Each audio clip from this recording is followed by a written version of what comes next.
तो यूक्रेन के राष्ट्रपति ज़ेलेंस्की ने एक बार फिर से पश्चिमी देशों से लंबी दूरी की मिसाइलों की मांग की है। क्या इन मिसाइलों से ज़ेलेंस्की अपने शहरों की सुरक्षा करना चाहते हैं या फिर रूस की सेना पर स्ट्राइक करना चाहते हैं? ये बड़े सवाल हैं। ज़ेलेंस्की का मिसाइल प्लान इस रिपोर्ट में आप देखिए।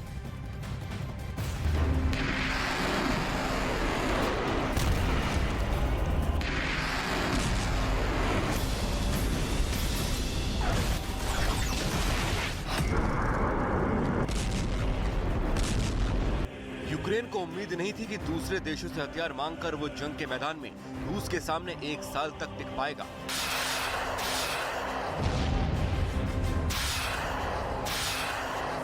ज़ेलेंस्की को भरोसा नहीं था कि उधार के हथियारों की बदौलत वो पुतिन को अपनी जमीन पर छिड़ी जंग में उलझा कर रख देंगे।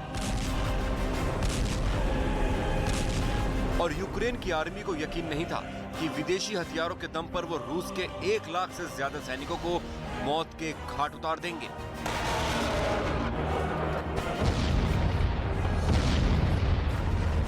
रूस यूक्रेन की जंग में अब तक सब कुछ अप्रत्याशित हो रहा है। डिफेंस एक्सपर्ट्स की सारी थ्योरी, सारा अनुमान गलत साबित हो गया और सही साबित हो रहा है तो ज़ेलेंस्की का हौसला, ज़ेलेंस्की के जवानों की बहादुरी और यूक्रेन के लोगों की हिम्मत।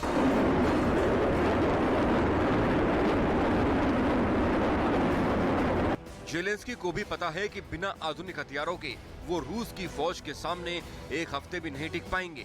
लिहाजा ज़ेलेंस्की नाटो देशों से लगातार हथियारों की सप्लाई की अपील करते रहे हैं। उन्होंने एक बार फिर रूस से लोहा लेने के लिए आधुनिक विदेशी हथियारों और मिसाइलों की सप्लाई को जारी रखने की जरूरत बताई।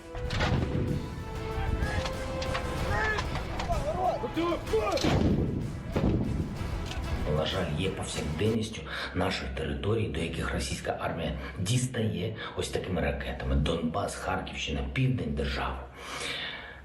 Припинити цей російський терор було би можливо, якби ми могли забезпечити відповідні ракетні сили наших військових, щоб у терористів не було відчуття безкарності. Україні потрібні далекобійні ракети, зокрема для того, щоб прибрати цю можливість окупанта ставити десь далеко від лінії фронту свої ракетні установки і знищувати ними українські міста. Звернувся з листом до президентів провідних міжнародних спортивних федерацій. Заклик простий і справедливий – визначитись щодо рішення Міжнародного олімпійського комітету, який, на жаль, хоче відкрити спорт для пропагандистського впливу держави-терориста.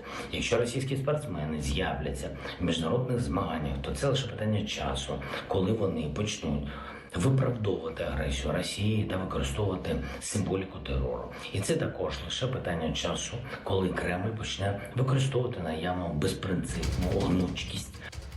ज़ेलेंस्की को अगर नाटो देशों समेत रूस के दुश्मन देशों का साथ चाहिए तो रूस को अंतर्राष्ट्रीय मंचों पर अलग थलग करना जरूरी है।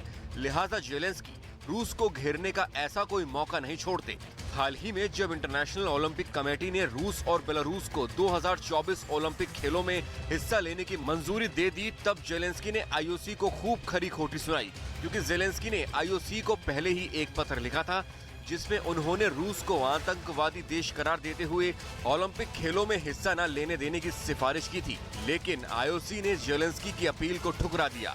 इससे ज़ेलेंस्की बुरी तरह चिढ़ गए।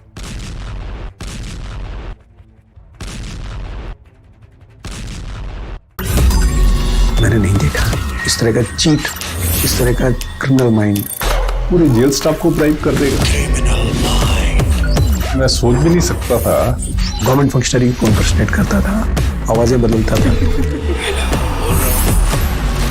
टारगेट भी बहुत पावरफुल धनवान लोगों को करता है।